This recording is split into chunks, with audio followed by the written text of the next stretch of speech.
ನಮಸ್ಕಾರ. ನೀವು ನೋಡ್ತಾ ಇದ್ದೀರಾ ಸುದ್ದಿ ಸಮಯ ನ್ಯೂಸ್ ಚಾನಲ್. ಇದು ಲೋಕಲ್ ಎಕ್ಸ್ಪ್ರೆಸ್. ನಾನು ಮಹಾರುದ್ರ ಡಾಕುಳಿಗೆ. ಈ ದಿನದ ಮುಖ್ಯಾಂಶಗಳು. ಚಿಟಗುಪ್ಪ ತಾಲೂಕಿನ ಕಾರ್ಪಕ್ಪಳ್ಳಿ ಗ್ರಾಮದಲ್ಲಿ ಜಿಲ್ಲಾಧಿಕಾರಿಗಳಿಂದ ಗ್ರಾಮ ವಾಸ್ತವ್ಯ ಕಾರ್ಯಕ್ರಮ. ಗ್ರಾಮದ ಜನರ ಸಮಸ್ಯೆಗಳನ್ನು ಆಲಿಸಿದ ಡಿಸಿ ಗೋವಿಂದ ರೆಡ್ಡಿ. ಕೆಲವು ಜನರ ಸಮಸ್ಯೆಗಳಿಗೆ ಸ್ಥಳದಲ್ಲೇ ಪರಿಹಾರ ಒದಗಿಸಿದ ಜಿಲ್ಲಾಧಿಕಾರಿಗಳು. ಆರ್ಎಸ್ಎಸ್ ಒಂದು ಕೋಮುವಾದಿ ಪಕ್ಷ ಎಂಬ ಶಾಸಕದ್ವಯರ ಹೇಳಿಕೆ ಬಾಲಿಶತನದಿಂದ ಕೂಡಿದ್ದು, ಕಾಂಗ್ರೆಸ್ನವರು ಭಾರತ್ ಜೋಡೋ ಕಾರ್ಯಕ್ರಮ ಅಫ್ಘಾನಿಸ್ತಾನದಿಂದ ಮಾಡಿದರೆ ಚೆನ್ನಾಗಿರ್ತಿತ್ತು. ಶಿವ ಲೋಖಂಡೆ. 110 ದಿನಗಳಿಂದ ಬೆಂಗಳೂರಿನ ಫ್ರೀಡಂ ಪಾರ್ಕ್ನಲ್ಲಿ ನಡೆಯುತ್ತಿರುವ ಸತ್ಯ ಪ್ರತಿಪಾದನಾ ಹೋರಾಟ. ಅಕ್ಟೋಬರ್ 18ರಂದು ಮಿನಿ ವಿಧಾನಸೌಧಕ್ಕೆ ಆತ್ಮಾರ್ಪಣೆ ಹೋರಾಟದಲ್ಲಿ ತಪ್ಪದೆ ಪಾಲ್ಗೊಳ್ಳಿ. ಇದರಲ್ಲಿ ಯಾವುದೇ ಬದಲಾವಣೆ ಇಲ್ಲ. ಶ್ರೀ ಬಿಡಿ ಹಿರೇಮಠ್. ಅಲ್ಲಂಪ್ರಭು ನಗರದಲ್ಲಿ ಮಳಗಿ ಮೈಸಮ್ಮ ದೇವಸ್ಥಾನದ ಕಳಸಾರೋಹಣ ಸಂಪನ್ನ. ಸಾವಿರಾರು ಭಕ್ತರಿಂದ ದೇವಿ ದರ್ಶನ. ಪೂಜ್ಯ ಬಸವಲಿಂಗ ಅವಧೂತರ ದಿವ್ಯ ಸಾನ್ನಿಧ್ಯದಲ್ಲಿ ಕಾರ್ಯಕ್ರಮ. ನೆಹರು ಯುವ ಕೇಂದ್ರದ ವತಿಯಿಂದ ಅಕ್ಟೋಬರ್ 17ರಂದು ಕರ್ನಾಟಕ ಕಾಲೇಜಿನಲ್ಲಿ ಯುವ ಉತ್ಸವ ಆಯೋಜನೆ. 29 ವರ್ಷದೊಳಗಿನ ಯುವಕ ಯುವತಿಯರಿಗೆ ಭಾಗವಹಿಸಲು ಅನುಮತಿ ನೀಡಲಾಗಿದೆ. ಮಯೂರ್ ಕುಮಾರ್ ಗೋರ್ಮೆ.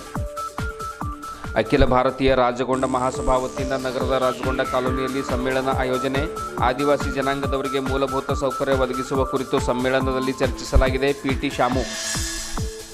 ವಾರ್ತೆಗಳ ವಿವರ.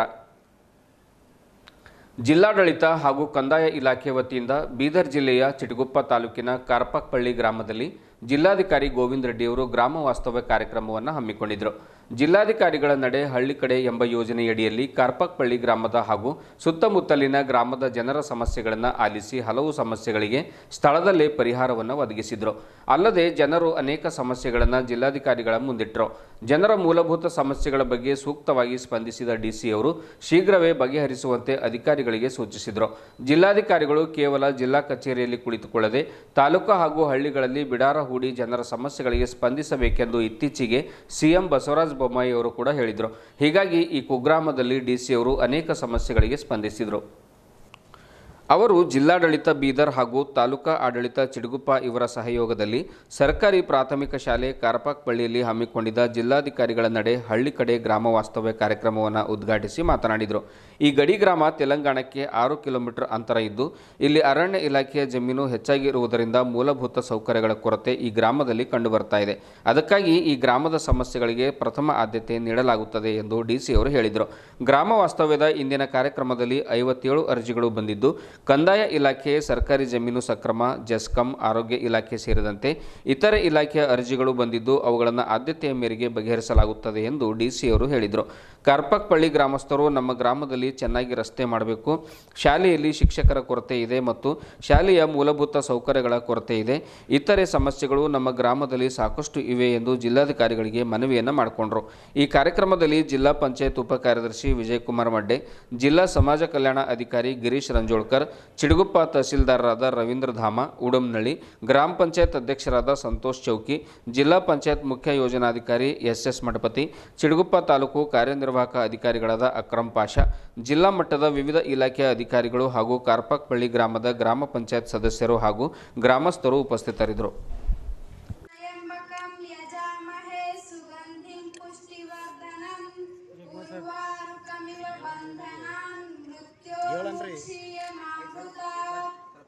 ओम भूर्भुवः स्वः तत्सवितुर्वरेण्यं भर्गो देवस्य धीमहि धियो यो नः प्रचोदयात्।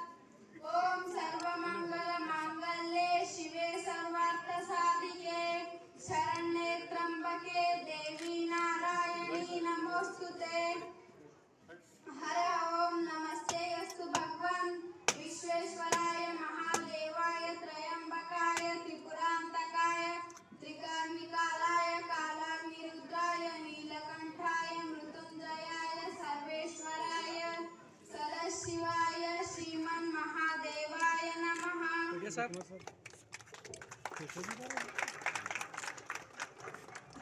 ಅಧಿಕಾರಿ ವರ್ಗದವರೇ, ಗ್ರಾಮಸ್ಥರೇ, ಮಾಧ್ಯಮ ಮಿತ್ರರೇ, ಊರಿನ ನಾಗರಿಕರೆಲ್ಲರೇ, ಬಹುಶಃ ಸ್ವಲ್ಪ ಬರೋದು ಲೇಟ್ ಆಯಿತು. ಸೊ 18ನೇ ತಾರೀಕು ಮಾನ್ಯ ಮುಖ್ಯಮಂತ್ರಿಗಳ ಕಾರ್ಯಕ್ರಮ ನಮ್ಮ ಜಿಲ್ಲೆಯಲ್ಲಿದೆ. ಸೊ ಅದರ ಪೂರ್ವ ತಯಾರಿಗಳನ್ನು ನೋಡಿಕೊಂಡು ಬರಲಿಕ್ಕೆ ಸ್ವಲ್ಪ ತಡ ಆಯಿತು. ಹೀಗಾಗಿ ತಾವು ಸ್ವಲ್ಪ ಕಾಯಬೇಕಾಯಿತು.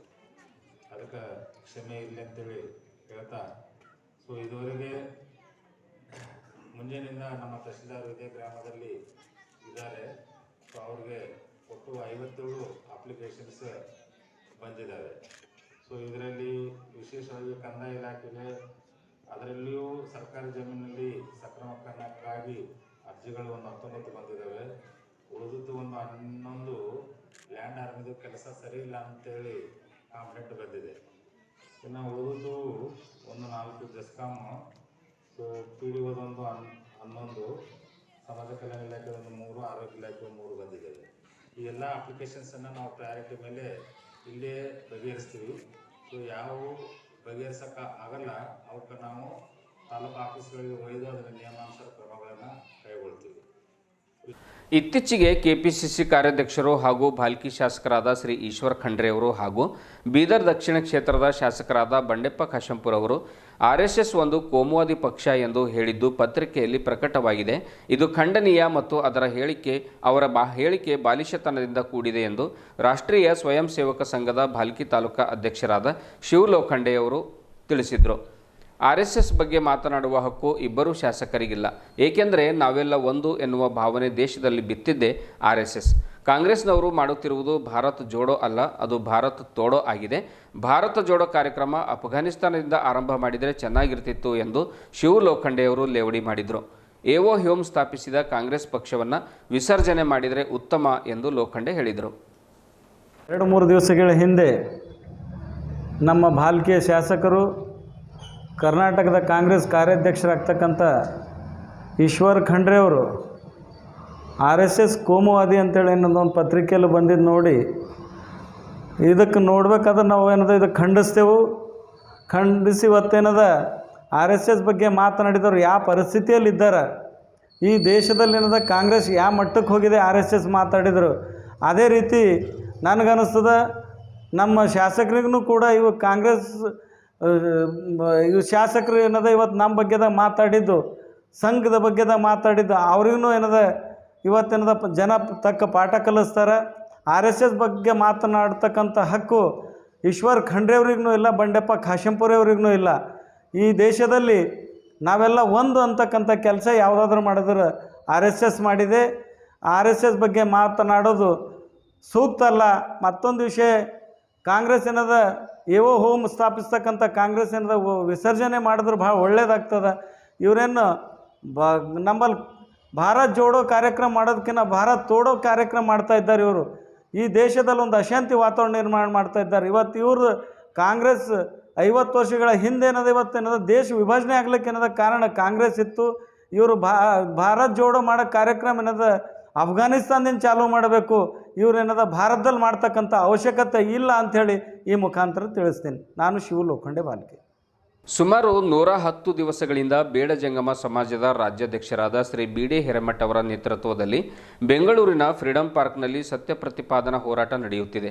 ಇದೇ ತಿಂಗಳ 18ರಂದು ಬೃಹತ್ ಆತ್ಮಾರ್ಪಣೆ ಹೋರಾಟ ಹಾಗೂ ವಿಧಾನಸೌಧ ಚಲೋ ಕಾರ್ಯಕ್ರಮ ಹಮ್ಮಿಕೊಂಡಿದ್ದು, ಈ ದಿನಾಂಕದಲ್ಲಿ ಯಾವುದೇ ಕೂಡ ಬದಲಾವಣೆ ಇಲ್ಲ. ಬೇಡ ಜಂಗಮ ಬಾಂಧವರು ತಪ್ಪದೇ ಅಕ್ಟೋಬರ್ 17ರಂದು ರಾತ್ರಿ ಹೊರಟು 18ರಂದು ಬೆಳಗ್ಗೆ ಫ್ರೀಡಂ ಪಾರ್ಕ್ಗೆ ಬೃಹತ್ ಸಂಖ್ಯೆಯಲ್ಲಿ ಆಗಮಿಸಿ ಈ ಹೋರಾಟದಲ್ಲಿ ಪಾಲ್ಗೊಂಡು ಯಶಸ್ವಿಗೊಳಿಸಬೇಕೆಂದು ಶ್ರೀ BD ಹಿರೇಮಠ ಅವರು ಮನವಿಯನ್ನು ಮಾಡಿಕೊಂಡಿದ್ದಾರೆ. ಬೆಂಗಳೂರಿನ ಫ್ರೀಡಂ ಪಾರ್ಕ್ನಿಂದ ವಿಡಿಯೋ ಮೂಲಕ ಎಲ್ಲರಿಗೂ ಕರೆ ನೀಡಿದ್ದಾರೆ. ಇದೇ ವೇಳೆ ಬಳ್ಳಾರಿಯ ಪೂಜ್ಯ ಶ್ರೀ ಕಲ್ಯಾಣ ಶ್ರೀಗಳು ಸೇರಿದಂತೆ ಹಲವು ಬೇಡ ಜಂಗಮ ಸಮಾಜದ ಮುಖಂಡರು ಉಪಸ್ಥಿತರಿದ್ದರು. ರಾಜ್ಯ ಮಠಾಧೀಶರಲ್ಲಿ ಹಾಗೂ ಕರ್ನಾಟಕದ ಎಲ್ಲ ನನ್ನ ಬೇಡ ಜಂಗಮರ ಬಾಂಧವರಲ್ಲಿ ಸವಿನಯ ಪ್ರಾರ್ಥನೆ. ಈಗಾಗಲೇ ತೀರ್ಮಾನಿಸಿದಂತೆ ಬರುವ ಮಂಗಳವಾರ ಅಂದರೆ 18ರಂದು ಫ್ರೀಡಂ ಪಾರ್ಕ್ನಲ್ಲಿ ನಾವೆಲ್ಲರೂ ಸೇರುವ ಒಂದು ತೀರ್ಮಾನವನ್ನು ತೆಗೆದುಕೊಂಡಿದ್ದೇವೆ ಮತ್ತು ಅನೇಕ ತೀರ್ಮಾನಗಳನ್ನು ತೆಗೆದುಕೊಂಡಿದ್ದೇವೆ. ಇಂದು ಸಂಜೆ 6:30 ಗಂಟೆಗೆ ಗೌರವಾನ್ವಿತ ಮುಖ್ಯಮಂತ್ರಿಗಳು ಪತ್ರದ ಮುಖಾಂತರ ಚರ್ಚೆಗೆ ನನ್ನನ್ನು ಆಹ್ವಾನಿಸಿದ್ದಾರೆ.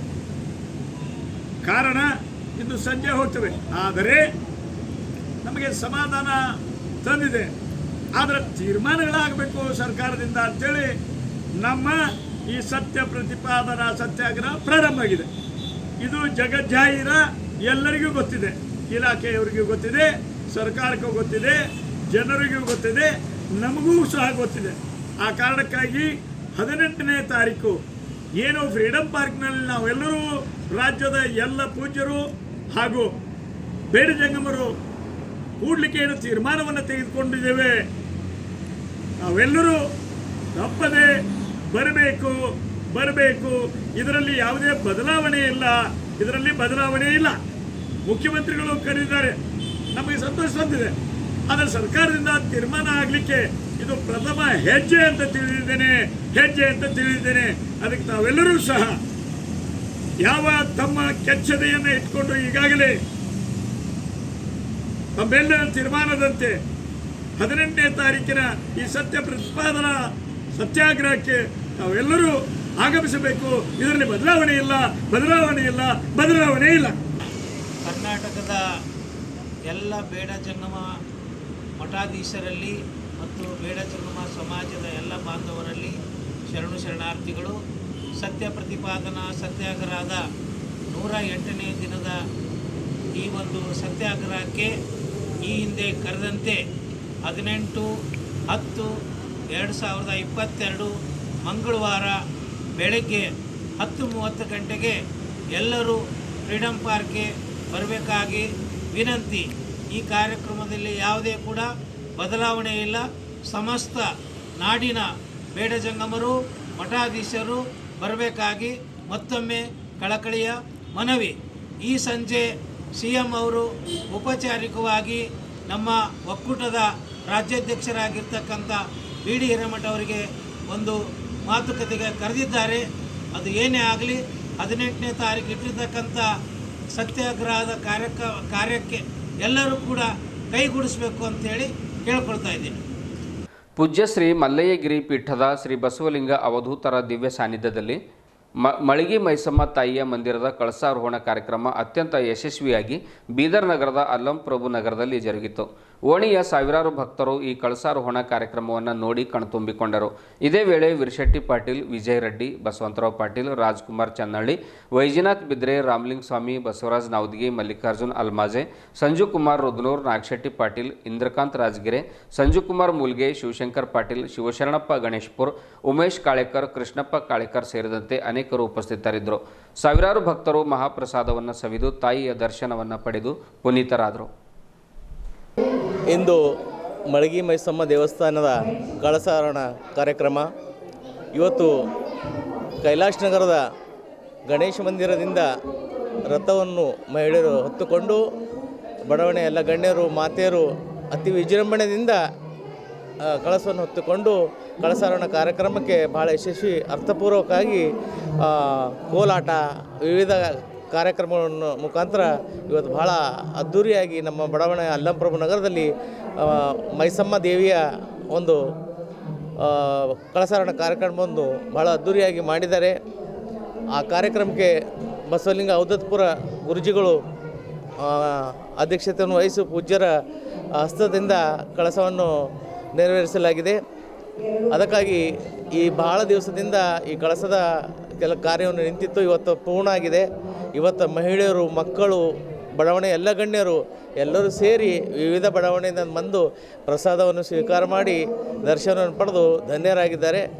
ಇವತ್ತು ಈ ದೇವಿಯ ಮಹಿಮೆ ಭಾಳಷ್ಟಿದೆ. ಸುತ್ತಮುತ್ತಲ ಜನರು ಸದಾ ಇಲ್ಲಿ ಬಂದು ಆಶೀರ್ವಾದ ಪಡ್ಕೊಂಡು ಹೋಗ್ತಾ ಇದ್ದಾರೆ. ತಾವು ಎಲ್ಲ ಬೀದರ್ ನಗರದ ಜನತೆಗೆ ನನ್ನೊಂದು ವಿನಂತಿ ಇದೆ, ಮಳಗಿ ಮೈಸಮ್ಮ ದೇವಸ್ಥಾನದ ದರ್ಶನವನ್ನು ತಾವು ಪಡೆದು ಭಾಗ್ಯರಾಗಬೇಕು, ಧನ್ಯರಾಗಬೇಕು ಅಂಥೇಳಿ ನನ್ನ ಮಾತಿಗೆ ವಿರಾಮವನ್ನು ಕೊಡ್ತೆ. ನನ್ನ ಹೆಸರು ರಾಜಾರಾಮ್, ನಗರಸಭೆ ಸದಸ್ಯ, ಈ ವಾರ್ಡಿನ ನಗರಸಭೆ ಸದಸ್ಯ.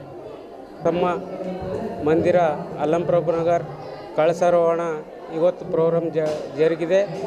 ಶ್ರೀ ಬಸವಲಿಂಗ ಅವಧೂತರು ಬಂದು ತಮ್ಮ ಹಸ್ತದಿಂದ ಕಳಸಾರೋಹಣವನ್ನು ಜರುಗಿಸಿಕೊಟ್ಟಿದ್ದಾರೆ. ಹಾಗೂ ಈ ವಾರ್ಡಿನ ಎಲ್ಲ ಜನರು ಬಂದು ಬಹಳಷ್ಟು ಒಳ್ಳೆಯ ರೀತಿಯ ಕಾರ್ಯಕ್ರಮಗಳು, ಭಜನ್, ಲೇಜಿಮ್, ಕೋಲಾಟ, ಡ್ಯಾನ್ಸ್ ಪ್ರೋಗ್ರಾಮ್ ಎಲ್ಲ ಬಂದು ನಮ್ಮ ಈ ಕಾರ್ಯಕ್ರಮವನ್ನು ಯಶಸ್ವಿಗೊಳಿಸಿದ್ದಾರೆ. ಆದ ಕಾರಣ ತಾವೆಲ್ಲರೂ ಬೀದರ್ ನಿವಾಸಿಗಳು ಬಂದು ಈ ಮಳಗಿ ಮೈಸಮ್ಮ ದೇವಸ್ಥಾನಕ್ಕೆ ಬಂದು ಆಶೀರ್ವಾದ ತಗೊಂಡು ಹೋಗ್ಬೇಕಂತೇಳಿ ತಮ್ಮಲ್ಲಿ ಕಳಕಳಿಯ ವಿನಂತಿ. ನಾನು ವಿರಶೆಟ್ಟಿ ಪಾಟೀಲ್, ಮಳಗಿ ಮೈಸಮ್ಮ ಗುಡಿ ಅಧ್ಯಕ್ಷರು, ಅಲ್ಲಂಪ್ರಭು ನಗರ್, ಬೀದರ್. ಪಕ್ಕದಳ್ಳಿ ಕುಂಬಾರವಾಡ ಮಾಜಿ ನಗರಸಭೆ ಉಪಾಧ್ಯಕ್ಷರು. ಇವತ್ತಿನ ದಿವಸ ನನ್ನನ್ನು ಇಲ್ಲಿಗೆ ಆಹ್ವಾನ ಕೊಟ್ಟ ಕಾರಣ ನಾನು ಇಲ್ಲಿಗೆ ಮಳಗಿ ಮೈಸಮ್ಮರ ದೇವಸ್ಥಾನದ ಅವರಿಗೆ ಶರಣಾಗುತ್ತಾ ಅವಧೂತಗಿರಿ ಮಹಾರಾಜರ ಪಾದಕ್ಕೆ ವಂದನೆಯನ್ನು ಸಲ್ಲಿಸುತ್ತಾ ಇವತ್ತೆರಡು ಮಾತಾಡ್ತಾ ಇದ್ದೀನಿ. ಒಂದು ಸಮಯದಲ್ಲಿ 40 ವರ್ಷಗಳ ಹಿಂದೆ ಈ ನಮ್ಮ ಮಳಿಗೆ ಮೈ ಸಂಬಂಧಿದ್ರೆ ಇಲ್ಲಿ ಬೇಚಿರಾಗಿತ್ತು, ಇಲ್ಲಿ ಬೇಚಿರಾಗಿ ಹೋಗಿ ಇವತ್ತೆಲ್ಲ ಚಿರಾಗ್ ಆಗಿಬಿಟ್ಟಿವೆ. ಇದೊಂದು ಭಾಳ ಸಂತೋಷ ಸುದ್ದಿದೆ. ಆವತ್ತು ಯಾವಾಗ ನಾವು ನೋಡ್ತಿದ್ದೆವು 40 ವರ್ಷ ಹಿಂದೆ ಈ ಗುಡಿ ಎಷ್ಟಿತ್ತು ಅಂತಂದ್ರೆ ಗುಡಿ ಅಷ್ಟೇ ಇದೆ, ಆದರೆ ಸುತ್ತಮುತ್ತ ಎಲ್ಲ ಮನೆಗಳು ಇವತ್ತು ಭಾಳ ಆಗಿವೆ. ಹಿಂದಿನ ಕಾಲಕ್ಕೆ ಹೇಳ್ತಿರೋ ನಮ್ಮ ತಾಯಿ ತಂದೆಯವರು ಮಳಿಗೆ ಮೈಸಮ್ಮನ ಬಲ್ಲ ಗಂಟು ಬಕ್ಕಳದ ಅಂತೇಳಿ, ಆದರೆ ಗಂಟು ಎತ್ತ ಹೋಗಿಲ್ಲ, ಗಂಟು ಇಲ್ಲಿ ಅದ ಅಂತ ತಿಳ್ಕೊಂಡು ಎಲ್ಲ ಪರ್ವದವರೆಲ್ಲ ಬಂದು ಅವ್ರ ಗಂಟು ತಂದು ಇಲ್ಲಿ ಮನೆಗೆ ಮಾಡಿ ಕಟ್ರೆ. ಇವತ್ತು ಬೇಚಿರಾಗಿದ್ದು ಚಿರಾಗ್ ಮಾಡಿದ್ದಾರೆ. ಇವತ್ತು ನಿವತ್ತ ಒಳ್ಳೆಯ ಸಮಾರಂಭದಲ್ಲಿ ನಮ್ಮ ಮಂಟಪವನ್ನು ಕಟ್ಟಡ ಮಾಡಿ ಇವತ್ತು ಕಳಸಾರೋಹಣ ಮಾಡಿದ ಕಾರಣ ಸಮಸ್ತ ಅಲ್ಲಿ ನಮ್ಮ ಮಳಿಗೆ ಮೈಸಮ್ಮ ದೇವಸ್ಥಾನದ ಸಮಸ್ತ ಕಮಿಟಿಯವರಿಗೂ ನಾನು ವಂದನೆ ಸಲ್ಲಿಸ್ತೀನಿ. ಭಾಳ ಅಪರೂಪದಿಂದ ಇವತ್ತು ಮಂದಿರವನ್ನು ಕಟ್ಟಿದ್ದಾರೆ, ಕಳಸಾರೋಹಣ ಮಾಡಿದ್ದಾರೆ, ಅನ್ನ ದಾಸೋಹ ಕೂಡ ಇಟ್ಟಿದ್ದಾರೆ. ಅವರೆಲ್ಲರೂ ವಂದನೆ ಸಲ್ಲಿಸುತ್ತಾ ಮಳಿಗೆ ಮೈಸಮ್ಮ ದೇವಸ್ಥಾನದ ಪರವಾಗಿ ನಾನು ಬಂದಂಥ ಎಲ್ಲರಿಗೂ ಶುಭ ಹಾರೈಕೆಯನ್ನು ಸಲ್ಲಿಸುತ್ತೇನೆ. ನಾಗಶೆಟ್ಟಿ ವಗ್ದಾಳೆ ಕುಂಬಾರವಾಡ, ಮಾಜಿ ನಗರಸಭೆ ಉಪಾಧ್ಯಕ್ಷರು. ನನ್ನ ಹೆಸರು ವಿಠ್ಠಲರಾವ್ ಮಾಳ್ಗೆ ಅಂತ, ನಾನು ರಿಟೈರ್ಡ್ ಫಾರೆಸ್ಟ್ ಆಫೀಸರು.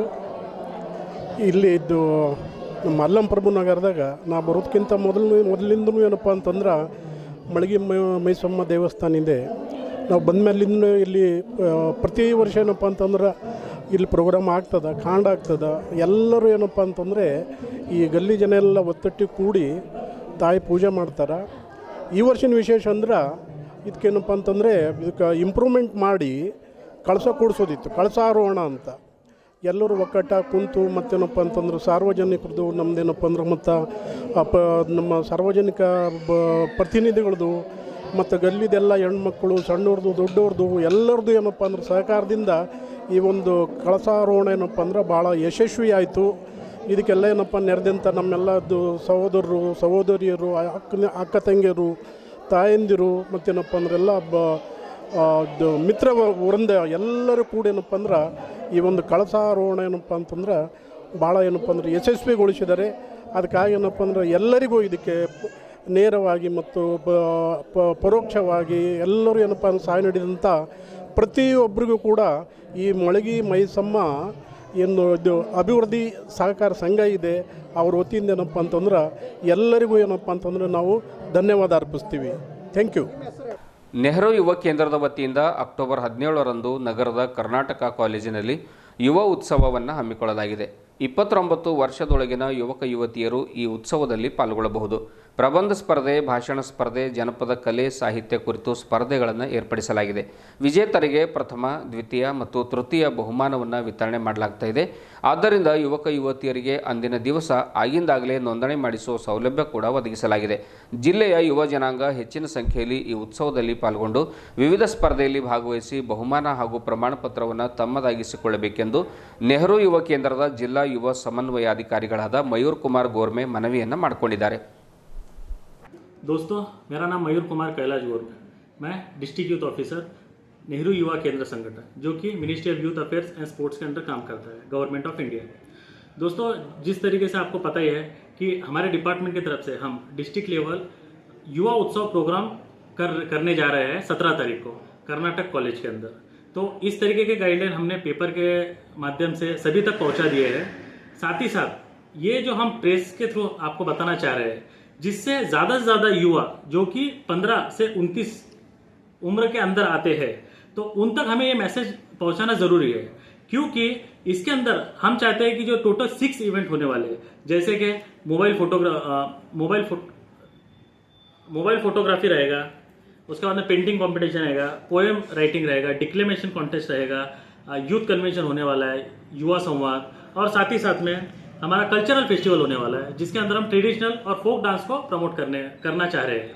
तो मेरा जो भी बीदर डिस्ट्रिक्ट में जितने भी हमारे यूथ क्लब्स है, महिला मंडल है, जितने भी एजुकेशनल इंस्टीट्यूशंस है, एनजीओज है, इन सभी से एक रिक्वेस्ट करूंगा कि ज़्यादा से ज़्यादा जो भी हमारे यूथ्स है उन लोगों को इस प्रोग्राम के अंदर पार्टिसिपेट करने के लिए इनकरेज करिए।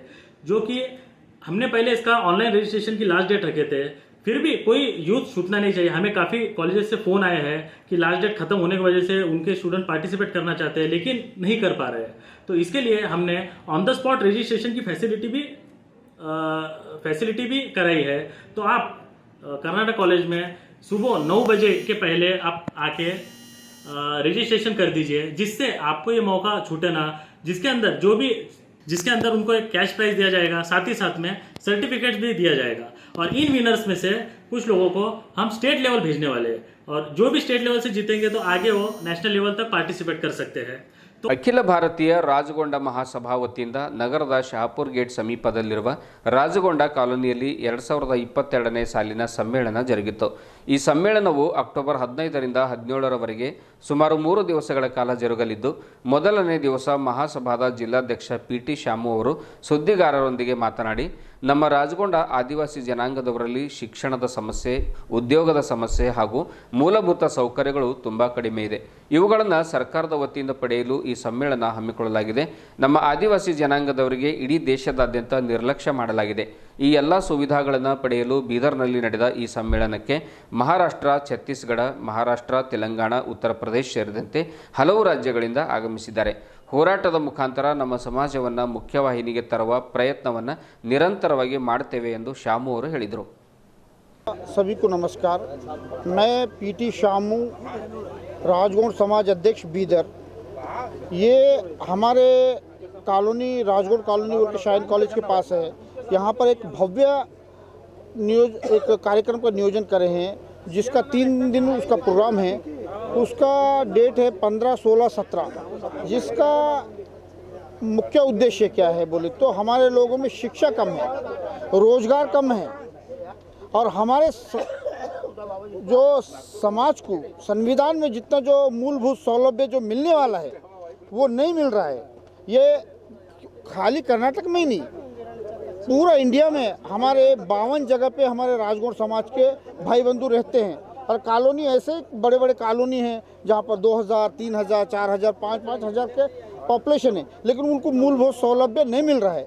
उसके लिए हम आगे ये संघर्ष को कैसे लेके जाना, जो गली से लेकर दिल्ली तक ये हमारा आवाज़ पहुंचना चाहिए मोदी तक, और हमारे समाज को अच्छा शिक्षा, अच्छा रोजगार, हमारे को पढ़ाई लिखाई और हमारे को उन्नति के लिए कोई भी कार्य होना चाहिए यहाँ पर। इसलिए मैं राजस्थान से हमारे लोग आए हैं, MP से हमारे लोग आए हैं, और उत्तर प्रदेश से हमारे लोग आए हैं, दिल्ली से आए हैं, चेन्नई से आए हैं, और हिंदुस्तान के हर एक कोने से हमारे लोग आए हैं।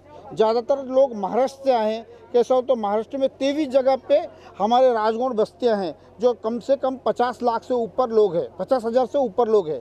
वो लोगों को यहाँ पर मैं एकत्र कर रहा हूँ, ताकि हमारे समाज को उन्नति, शिक्षा और रोजगार ये सब मिलने के बाद भी हमारे समाज को आगे कैसे लेके जाना। ये जो मूलभूत सौलभ्य, ये जो तीनों जल, जमीन, जंगल, ये तीनों हमारे थे, अब हमारे उसमें अधिकार ही नहीं है। ये हमारा अधिकार हम लेंगे और उसके लिए हमारे समाज को आगे लाएंगे, और कुछ ना कुछ मूलभूत सौलभ्य मिलना चाहिए। इसके उद्देश्य यही है। जय सेवा, जय गोंडवाना, जय। ये कर्नाटक का पहला अधिवेशन है, ये राष्ट्रीय अधिवेशन है। अधिवेशन में हम सर जोर से बोलिए सर। ये कर्नाटक प्रदेश का पहला राष्ट्रीय अधिवेशन है राजगौंड समाज का। और ये राजगौंड महासभा का अधिवेशन करने का उद्देश्य है कि आज भारत देश को 75 साल हो गए आज़ादी के। इसके बाद हम ये चिंतन है कि हमारे पूर्वजों ने इस देश के लिए सब कुछ निछावर किया और इस समाज को क्या मिला। तो इस अधिवेशन में एक चिंतन है कि हमने क्या खोया, क्या पाया, चाहे वो शिक्षा के क्षेत्र में हो, चाहे रोजगार के क्षेत्र में हो। हमारे पूर्वजों ने तो इस देश के लिए सब कुछ निछावर किया, लेकिन हमें क्या मिला। इस पे यहाँ एक अधिवेशन में एक चिंतन होना है। चिंतन के बाद प्रस्ताव पास करके हम भारत सरकार को भेजेंगे कि भाई हमारे पूर्वजों ने कुछ शर्तों के साथ भारत का विलय किया था। आज इधर क्या क्या चर्चा होता है सर? आज महत्वपूर्ण है, संदेश देना बोलते हैं। मेरा संदेश देना ये है आपके लोगों के लिए, हमारे लोगों के लिए, कि समाज को शिक्षित और संगठित करें, नशा मुक्त समाज बनाएं, अपने अधिकारों को पहचानें, और अपने अधिकार को पहचानने के लिए नशा को त्यागना पड़ेगा, शिक्षा को एग्रीकार करना पड़ेगा, स्वीकारना पड़ेगा। आज क्या क्या चर्चा हुआ इधर? आज शिक्षा को लेकर चर्चा हुआ, समाज को संगठित करने के लेकर चर्चा हुआ कि हम चाहते हैं कि हमारे समाज में शिक्षा के क्षेत्र में जो कमी है उसको हम कैसे दूर करें, इस विषय पर चर्चा हुआ है। आपका नाम सर? मैं नीलकरण राज ठाकुर, राष्ट्रीय अध्यक्ष हूँ अखिल राजगौंड महासभा का। आदिवासी समाज का सम्मेलन है, जिसमें शिक्षा के ऊपर में चर्चा हुई और रोजगार के विषय में, पढ़ाई के विषय में, जिससे कि लोग, हमारे समाज के भीतर के लोग पढ़ लिख करके एक संगठित के रूप में विकास करें और इस समाज को आगे बढ़ाएं। आपका नाम सर? मेरा नाम ओंकारेश्वर शरण सिंह, मैं बिलेगढ़ छत्तीसगढ़। ओमकारेश्वर शरण सिंह। लोगों को जागरूक करना भी जरूरी है जी, शिक्षण के विषय में। हाँ जी, आदिवासियों को जागृति कराना भी जरूरी है। थोड़ा लाइट छोड़ो, लाइट नहीं, उसी के लिए तो हमारे अध्यक्ष महोदय जो आए हैं अखिल भारतीय महासभा से, उन्होंने उस विषय में समाज में चर्चा की है और उसे जागृत करने के लिए उन्हें दिशा निर्देशन दिए हैं इस समाज को। ಇದುವರೆಗೂ ಸುದ್ದಿ ಕೊಟ್ಟಿರುವ ನಾನು ಮಹಾರುದ್ರ ಡಾಕುಳಿಗೆ ಮತ್ತೆ ಮುಂದಿನ ವಾರ್ತೆಗಳೊಂದಿಗೆ ಭೇಟಿಯಾಗೋಣ. ವಂದನೆಗಳು.